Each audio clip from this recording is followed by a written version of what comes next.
Hello and welcome to the Unconventional Man Pilates Practice. I'm going to voice over my workout for you today and try to give you some pointers on what you should be looking for and what I want you guys to feel. This first exercise is the 100. It is signature to Pilates, and honestly, you'll feel silly if you don't do it strong.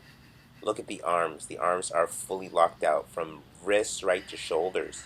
The pumping action is to fill your lungs. It's a breathing exercise. I'm trying to fill all the way up and then exhale everything out, holding the J curve on that one.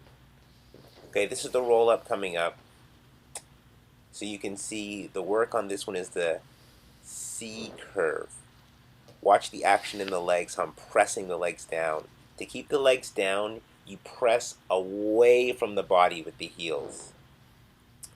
Again, watch the arms and the shoulder blades. Notice how I'm always reaching out of my body with my arms and my head, and I'm trying to get long through the entire front and back of the spine.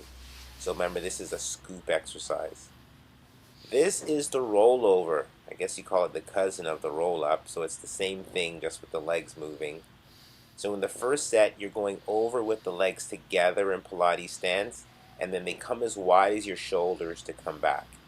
Your toes are pointed as you go over, and then you flex your feet to come back. And whenever you flex your feet, you move the outside edges of the feet as flat as if they were on the floor. That's an important shape for you to learn to work on. The return is all about the scoop, and the hardest thing for you guys to get is going to be to keep your head and your shoulders into the mat. Look at my arms. See how hard I'm pressing with my arms to keep those arms straight? Even right into the single leg circle. Whenever your back is flat on the mat, you've got to press your arms, elbows, wrists. Okay, this is single leg circle. You can see the scoop in the belly button. You can see the standing foot is pressed flat into the floor from the thighs right on down. The circling leg, the toe is pointed, and it is in Pilates stance, so you're always externally rotated. We'll talk about that more. Notice how I'm working hard to keep my hip and my leg on the standing leg still. That's the exercise. Notice my leg does not come higher than my hip crease, because to do that is to shift my pelvis, and that exercise is supposed to have a still pelvis. This is rolling like a ball, so you're in a C curve. What you can't see here is that I'm wrapping my heels together, not pressing them, so my knees are as wide as my armpits. I've got my scoop going on, and the feeling in between my thighs is like I'm holding on to a volleyball. The idea is you're supposed to hold the C curve. This is the single leg stretch in a J curve. And so as you work this exercise, your knees run in train tracks, pointed toes. The stretch is the leg that you're pulling towards you. So in this one, you're stretching the hips, like sitting on the knees. Okay, this is double leg stretch. Same action is happening through this entire series. You're just changing the feeling in the leg. So it's the J curve all the way through. And holding the J curve is a lot of work in these. So you're always scooping, and you're always wrapping and pressing your sacrum into the mat. So in this exercise, the work is to keep the leg that you're pulling towards you straight, and only drop the other leg as far as the other leg goes forward, so it's even like a set of scissors. So here's the stretch and the pull. Now the elbows are supposed to stay wide. Yeah, see me pull them wide? And then the work in this one is to get the shoulder blades off the mat. You see I'm working really hard to do that. This is crisscross. It's not a bicycle. Elbows stay wide. So it's your armpit to the knee. It's single leg stretch with the legs. Your legs are on railroad tracks. So next we have spine stretch forward, or seated forward stretch. So a lot of the work is keeping your legs straight. So, okay, you articulate forward, making a C curve. Now you're scooping. When you come back up, press your legs into the floor. Press your heels away from you. And the work really is to scoop and get your spine and head taller on the way up. Okay, if you do that, you'll have a lot of range more space to stretch forward on the way down. So it's almost like a seesaw. Stretch to go forward, stretch to come up. Reach to go forward, and then imagine you're like climbing up the wall with your spine on the way up. This is open leg rocker. Well, this is the prep for open leg rocker.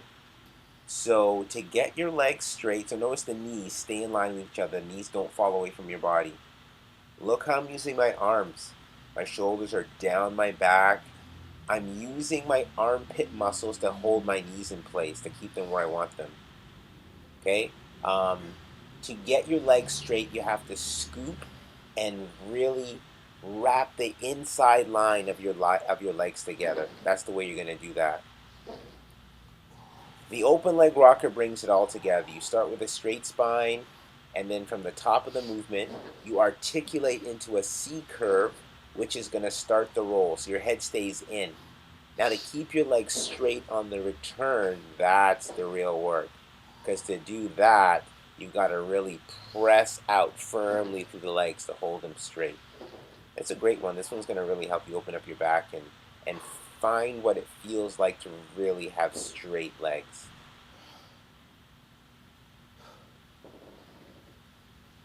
Next, we have the corkscrew coming up. Flat spine, so you know I'm pressing my head and my shoulders into the mat. Pilates stance with the legs. Heels are touching, toes are apart. And so the work is to keep the heels exactly matching. Um, Imagine you're like holding a marble in between your heels, and if they shift, you would drop it. So you can't drop it. The squeeze is happening in between the top of the thighs. So maybe you should hold the marble between the top of the thighs and don't let it roll, don't let it move. This is the saw coming up. So this is seated forward stretch with a twist, right? So tall spine, same tall spine you're gonna work using your scoop. So the work in this one is to ground the leg that you're twisting away from.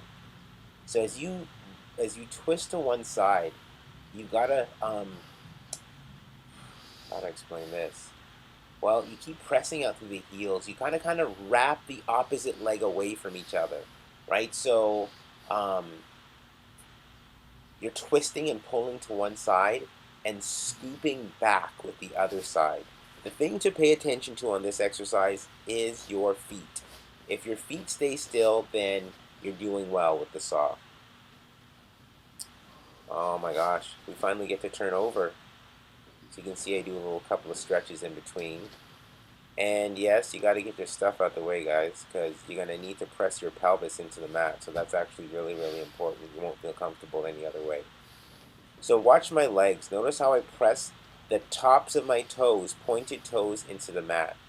So on all of these swan movements, as an extension of the spine, you want your legs straight.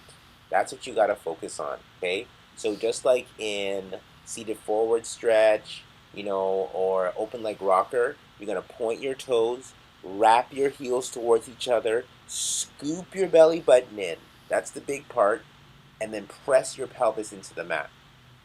Your spine, your head goes really tall, like you're trying to get the crown of your head to the ceiling, to the roof. And when you do the neck roll, you must hold your shoulders perfectly still. So you got to use your J curve muscles. It's kind of in reverse. So you're squeezing your shoulders down your back and pulling your ribs in.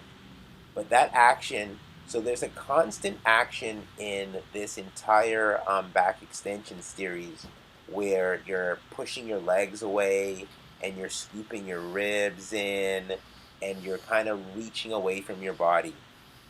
Okay, so coming up next is a single leg kick, and it's in the Swan series.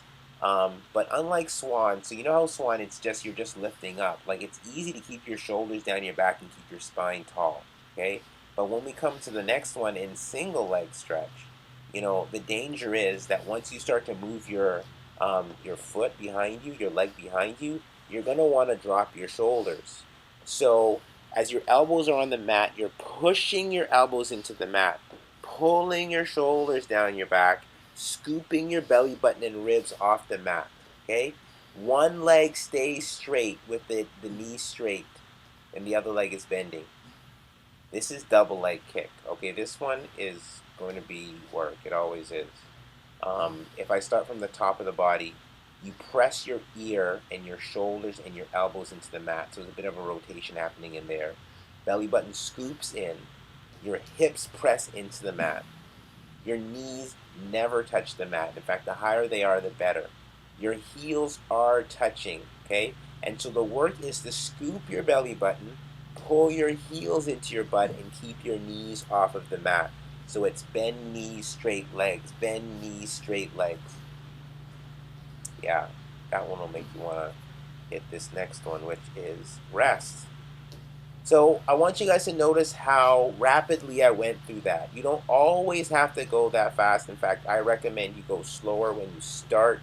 But I wanted you guys to see what it can become and how when you practice the exercises and you get good at them, you can actually get through this entire workout quite efficiently. And that's the point, because this layer is just supposed to be a layer, because if you're wanting to get ripped or get stronger, then you need to add other stuff in. But this is your glue. Okay, so this is rest, and this is fitting that this is in here because we did sitting on the knees for our stretch this week. Alright guys, I hope you had a wonderful, wonderful day. You can see I'm finishing it with some breathing. Maybe you could do the same. Until soon, be unconventional.